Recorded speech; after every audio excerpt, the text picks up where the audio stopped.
Cinema industry వైపు వెళ్ళాలనుకుంటున్నారా? మీకు మేమున్నాం. వెంటనే కాల్ చేయండి. హాయ్ హలో నమస్తే, welcome back to Suman TV. ప్రస్తుతం మనతో ఉన్నారు కామేశ్వరి మేడం. మరి ఈరోజు మేడం మనకి ఏం కథ చెప్తున్నారు, మీతో పాటు నేను కూడా వినడానికి రెడీగా ఉన్నాను. మేడంతో మాట్లాడదాం. నమస్తే మ్యామ్. నమస్తే అండి. మేము కథలు చాలా కథలు చెప్తున్నారు, చక్కగా చిట్టి చిట్టి కథలు చెప్తున్నారు. నీతి కథలు ఉన్నాయి, అక్బర్ బీర్బల్ కథలు.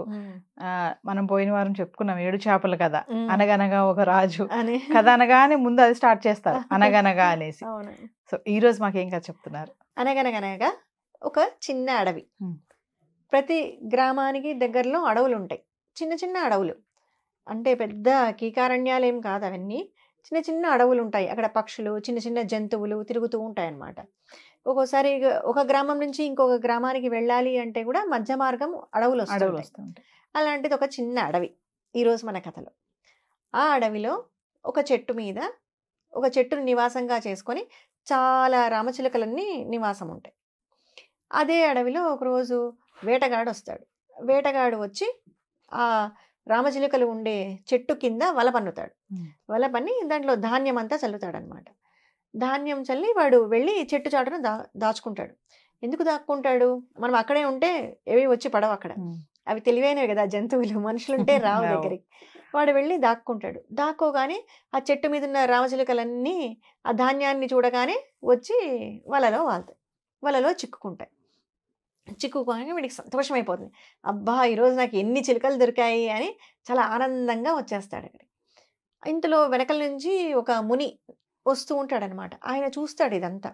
చూస్తూనే ఆయనకు చాలా బాధేస్తుంది.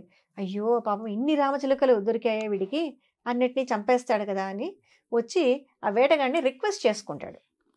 పాపం అవి చాలా రామచిలుకలు, వదిలేసేయి, చిన్నవి, చిన్న ప్రాణం వాటిది, వాటిని వదిలేసేయి అంటే, భలే ఉన్నావు స్వామి, నువ్వు భలే చెప్తావు, నాకు ఆహారం కోసం ఏమీ లేక కదా నేను పట్టుకునేది, ఇది నా ధర్మం, నా వృత్తి ధర్మము, నువ్వు కాదంటే ఎలా అవుతుంది, పోనీ నీ దగ్గర ఏమైనా ఆహారం ఉంటే ఇవ్వు, అప్పుడు వదిలేస్తా అనగానే ఆయన వెంటనే తన జోలలో చూసుకుంటే ఆయన దగ్గర కొంత ఆహారం ఉంటుంది.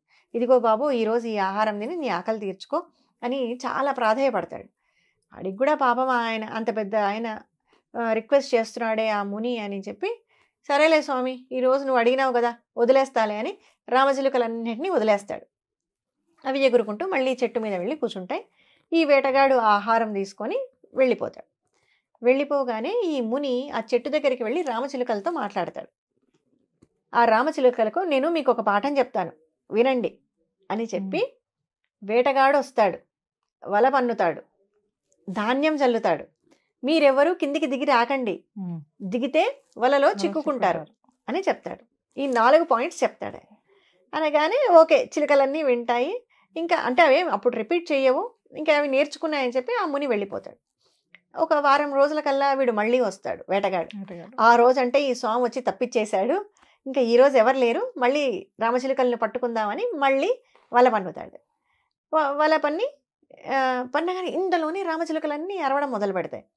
వేటగాడు వస్తున్నాడు, వల పన్నుతాడు, ధాన్యం జల్లుతాడు, ఎవరు కిందికి దిగకండి అని అరుస్తాయి అనమాట. వీటికి ఆశ్చర్యం అవుతుంది. అమ్మో వారం రోజుల కిందట వచ్చాను నేను, ఇవి ఎంత బాగా గుర్తుపెట్టుకున్నాయి, కాబట్టి ఇంకా వేస్ట్, నేను ఇక్కడ వల పన్నినా ఇవి దిగవు అని చెప్పి వాడి వల తీసి చుట్టుకొని భుజాన్ని వేసుకొని ఇంకెక్కడికన్నా వెళ్దాంలే అని వెళ్ళిపోతాడు. వెళ్ళిపోయిన తర్వాత మళ్ళీ నెల రోజుల తర్వాత వస్తాడు. నెల రోజుల తర్వాత వచ్చి మళ్ళీ ఇదే ఆలోచిస్తాడు. ఇప్పుడు ఎవ్వరు లేరు కదా, ఈ నెల రోజులు అయిపోయింది, వాటికి ఏం గుర్తుంటుందిలే అనుకుంటాడు. అని మళ్ళీ వాడు వచ్చేసరికి మళ్ళీ మొదలు పెడతాయి. వేటగాడు వస్తున్నాడు, వల పన్నుతాడు, ధాన్యం చల్లుతాడు, ఎవరు కిందికి దిగకండి అని అరుస్తాయి. అని అరుస్తుంటే వీడు ఇదెక్కడ కథ, ఇవి ఇంత బాగా గుర్తుపెట్టుకున్నాయి నన్ను అని అనుకుంటాడు. అనుకొని వెనక్కి వెళ్ళిపోదామని తిరిగిన వాడికి మళ్ళీ ఒక ఆలోచన వస్తుంది. సరేలే ఎట్లా ఈ రామచిలుకలు అయితే పడవు, ఇవి పడకపోతే పడకపోయినాయి, ఏదో ఒక పావురాలో ఏదో ఒకటి వస్తాయి కదా, ఇవి కాకుంటే ఇప్పటికే చాలా దూరం నడిచొచ్చి అలసిపోయాను నేను అని చెప్పి వాడు వల పన్ని అక్కడ ధాన్యం జల్లేసి వెళ్ళి పక్కకు కూర్చుంటాడు. కాస్త రెస్ట్ తీసుకుందాం ఏమన్నా వస్తాయి ఇంతలో అని. ఇవేమో అరుస్తూ ఉంటాయి. వేటగాడు వస్తాడు, వల పన్నుతాడు, ధాన్యం జల్లుతాడు, ఎవరు కిందికి దిగకండి. అబ్బాబ్బా ఏంటివి ఇలా అరుస్తున్నాయని అనుకుంటాడు.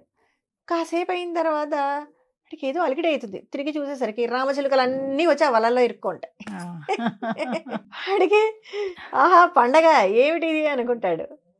అంటే అక్కడ ఏం జరిగింది, పాఠాన్ని వల్లిస్తూనే ఉన్నాయి. వేటగాడుస్తాడు, వల పన్నుతాడు, ధాన్యం జల్లుతాడు, ఎవరో దిగద్దండి. అక్కడ వల్లిస్తున్నాయి తప్ప దాన్ని ఆచరణలో పెట్టాలి అనే తెలివి లేదు వాటికి. అంటే అందుకే అంటారు చిలక పలుకులు అని. చిలక పలుకులు అంటే చెప్పింది చెప్పి నేర్చుకొని రిపీట్ చేయడం కాదు. ఒక విషయాన్ని చెప్పామంటే దాన్ని మనము ఎలా ఆచరించాలి, ఆచరణలో ఎలా పెట్టాలి అనేది తెలుసుకోవాలి.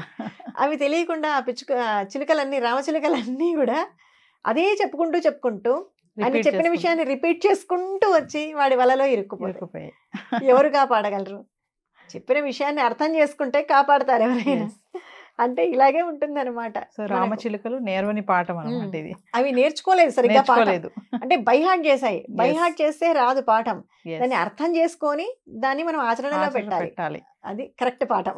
ఇది పిల్లలకి బాగా పనికి వస్తుంది కదా మేడం. అంటే పిల్లలు చాలా మంది బైహార్ట్ చేస్తారు. అవును, చదవరా అంటే బట్టి పట్టేస్తారు. అంతే. అది ఒకసారి మళ్ళీ మర్చిపోయామంటే మళ్ళీ గుర్తురాదు. అది అసలు ఎందుకు నేర్చుకోవాలి, ఏ పాఠం నేర్చుకున్నాము, ఎవరైనా చెప్పారంటే దాన్ని మనం ఎలా మన లైఫ్ లో దాన్ని ఎలా ఫాలో అవ్వాలి అనేది ఆలోచించరు. బై హార్ట్ చేస్తుంటే ఏమొస్తుంది. Thank you ma'am. అలాగేనండి.